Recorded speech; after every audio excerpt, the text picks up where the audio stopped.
just go for it, huh? Mm-hmm. Okay, here we go. I'm gonna go first. The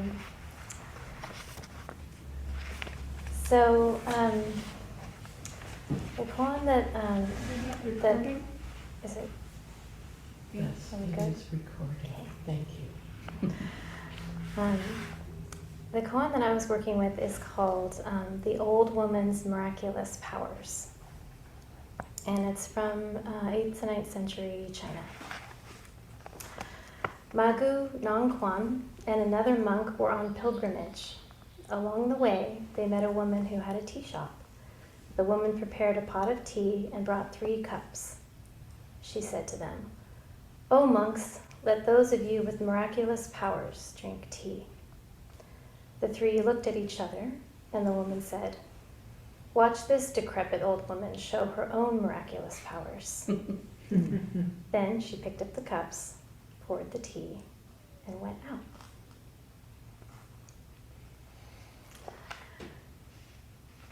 So I get the sense that the way she phrased that, oh monks, she kind of sets them up a bit, right?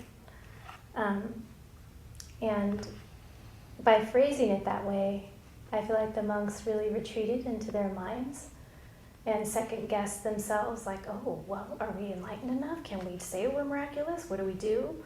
And she just goes, oh, that's easy, and just pours. And so when Gretchen brought this one forward, I was really excited because I am seriously in love with tea in so many ways. And so my mind really latched onto that for a while. And then, as koans do, it started to really turn for me, and something else came forward that I want to share a little bit about. But first I wanted to say that I found her description, or the word decrepit, interesting. I thought that she might be serious about that, or maybe she's kind of making fun of herself a little bit, or making fun of them for their assumption of her. And so I felt like the koan reminded us that when we judge, we see things in a limited way. And we place ourselves in the hierarchies of that all the time, right? Young, old, vigorous, decrepit, ignorant, wise. Where am I in there, and what does that mean? So I feel like she catches them in that, and she says, watch me, this woman who you would underestimate, and watch me be miraculous because you have your preconceptions about me.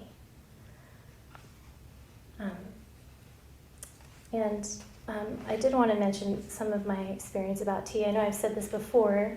I used to work at a local spa here, and I served tea as a bath attendant. And on the website, it said that the guests were to have a tea ceremony, a traditional tea ceremony, which never happened. We were never given any training. There was never any assumption or any indication that that's what we were actually going to do, so none of us did. We all just did our own thing as bath attendants, and I'm excited that Gretchen's going to share a little bit more about Excuse me, would you mind speaking louder? Oh, sure, yes. Thank you. I'm excited that Gretchen's going to talk a little bit more about the actual traditional tea ceremony. But what I learned from taking part in being a bath attendant, serving tea, was that if I could bring a real sense of calm and presence and gratitude in my heart when I would enter the room and pour them their tea and offer it to them, that it didn't really matter if they were eager to take the cup or, oh, what is this? I just want to get on with my spa treatment. That didn't really matter so much. It was really the space of helping them slow down so they could enter the moment of being there in this beautiful room overlooking this beautiful Japanese-style garden and just be there, whether or not they took the tea, drank it or not. So yeah, that was a special time when I realized that, and then I practiced that over many, many years and saw the difference that people, because that was really what they came for essentially, was a time to relax and receive some nourishment. And so I wanted to read just a little bit of the reflection from Mary Grace Orr, who is a spirit rock teacher. And her reflection that I really resonated with, she says, "Our minds are always leaning out into the future, into the hope of being something more, something special." Right? And that's where the monks got caught up. Am I special enough? Am I enlightened enough to drink the tea? And I see that in my practice so much. I get ahead of myself, judge myself, and I'm like, no, I'm not really not doing it. And I see it so much in my daughter, who is a serious teenager right now. She's been driving for months, and there's all this freedom ahead of her and all these really big decisions, and everybody's like, what are you going to do? What are you going to be? What are your miraculous powers? Mm-hmm. And with that kind of heavy question, she gets stuck, even though she knows who she is. But it seems like too big of a question to answer. And so she retreats and kind of makes herself small because of the anxiety of that. So what are your miraculous powers? I see it as a challenge and a bit of a trick. It's a question that is meant to touch someplace deeper, hidden, a place that cannot answer, you can only really be who you are now. And you practice with what is right in front of you. And no matter where we are in our lives, our miraculous powers are always there. I had the tremendous joy of being with Chelsea True this last weekend in Great Gulch for the family program. And we were, at the end of our day, the families had wandered through the garden, and we had all gathered in the Jizo garden area where the bamboo is right there. And we asked them, how their experience was. And some of the things that the children shared, Chelsea and I were just looking at them like, wow, the roly-polies showed them that they can be, that they can curl up and take care of themselves. The falling leaves had told them that they can be patient and just lie there. And there was something else. Oh, miner's lettuce makes me feel strong and reminds me to live a good life. I mean, there's the Dharma coming forward from Green Gulch and meeting these children. It was so beautiful what they shared. And the last thing I'll share is another part of what Mary Grace Orr says. She says, there are many stories of people with miraculous powers who can walk through walls, walk on water, and travel through time. But perhaps as we practice, we come to appreciate more and more the readily available miracles. And perhaps we can even come to a point at which we can walk through the walls of our own minds. Maybe our hearts can become so vast that we can hold with kindness even those who are difficult for us.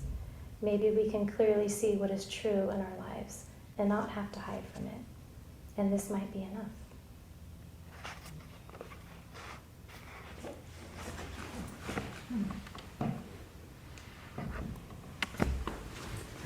Thank you. I think I was one of your customers there at the I hope osmosis, shall we name it. And I've thought that ever since I heard that you worked there. I'm not quite as extemporaneous a speaker. The one that came to my mind as we talked about these old women was the old woman and the fire poker. Japan, 18th century. Master Hakun Ekaku used to tell his students about an old woman who had a tea shop nearby, praising her understanding of Zen. The students didn't believe that such a person could have much wisdom, and so they would go to the tea shop to find out for themselves. Whenever the woman saw them coming, she could tell at once whether they had come for tea or to look into her grasp of Zen. In the former case, she served them graciously. In the latter, she beckoned them to come behind the screen to the back of the tea shop. The instant they obeyed, she struck them with the fire poker. And it's said that 9 out of 10 of them did not escape her beating. So, Jane Hirschfield, the poet, wrote the reflection. And she says of the old woman that she was one of an unrecognized teacher outside the gate. The monks are skeptical of the practice of a woman, especially one who lives in the world of commerce and thirst, of road dust and fatigue. How could her understanding compare to their vows, long effort, and strict meditation?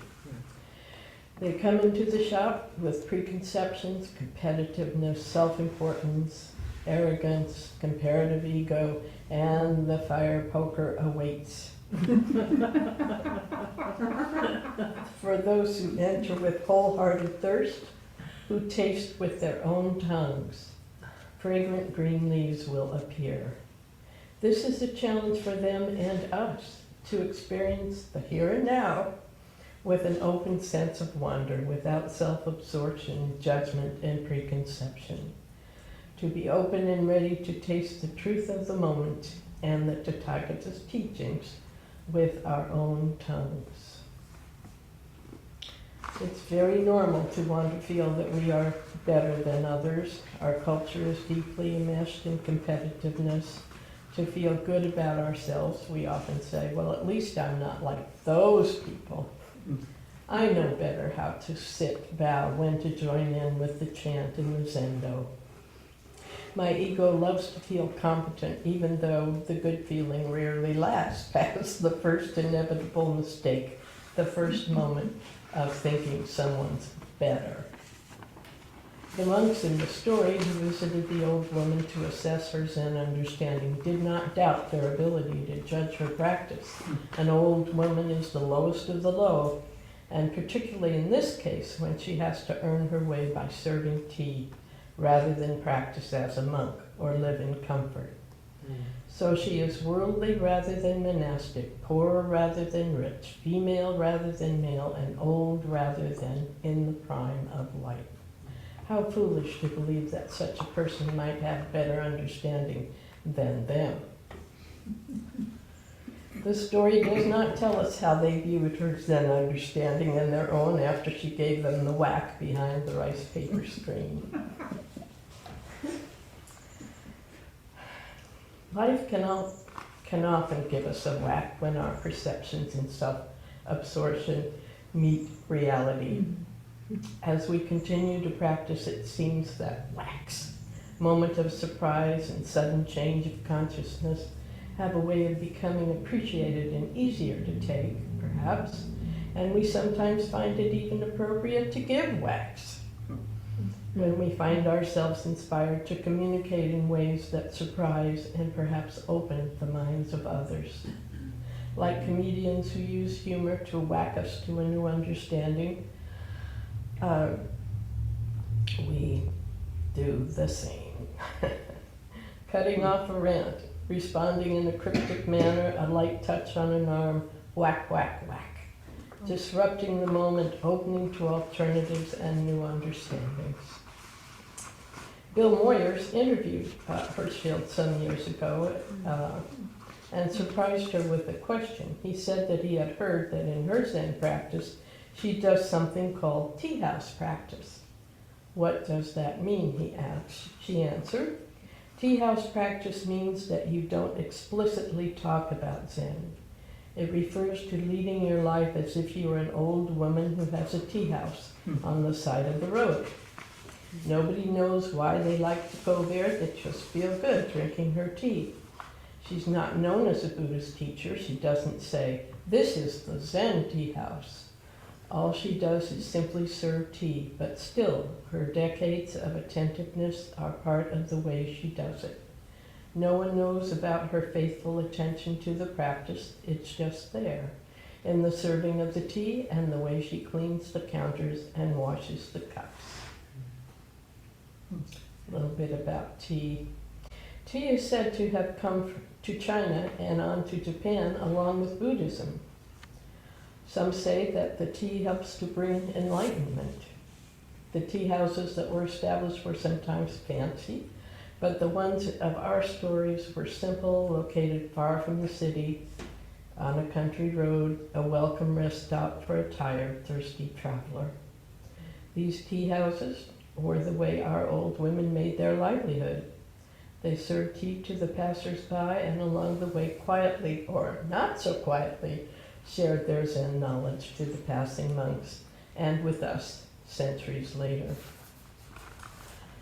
In Japan, tea ceremonies have become an exquisite art form with every facet of the experience, from the entrance to the room, the furnishing on the walls, the water, the pots, cups, stirrers, the tea, and the roles of everyone involved, carefully designed ritual.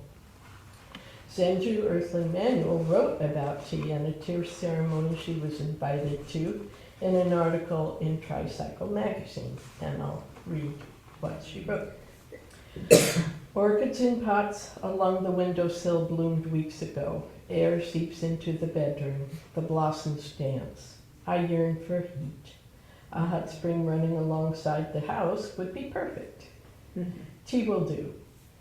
I sniff the steam of oolong. The tiny cup is hot. The tea will soothe the animal in me that wants to growl when it doesn't get what it wants. The sound of tea being poured grabs hold of the beast.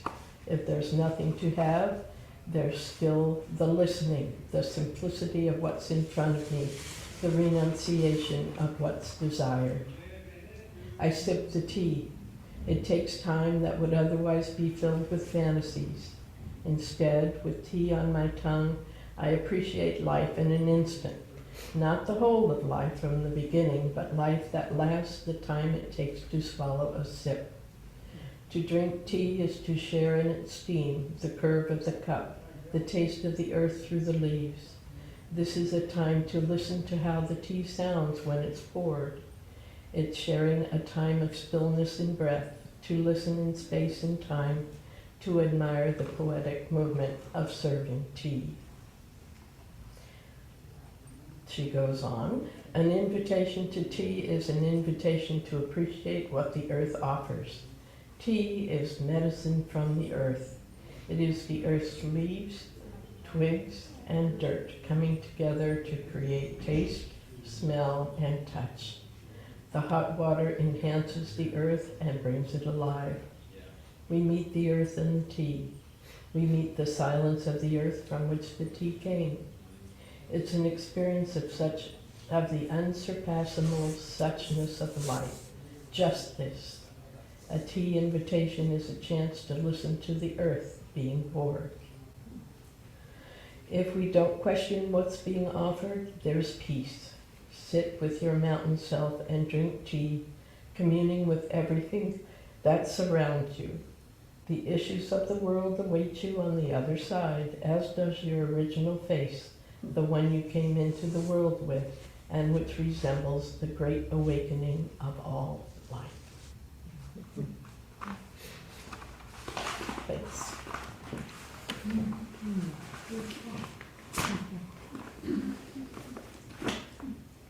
We wanted to bring tea for everybody, by the way. We were like, this would be a great idea. Yeah, I even had some Zen tea. Logistically, we couldn't figure Good, it out. good. So, you had a question for our soccer people? Mine was very simple. Mine was, what miracles have you performed today? And along that line, what whacks have you received, and what whacks have you given, and how did they make you feel? or whatever else you want to talk about. Okay, I want to illustrate the time frame.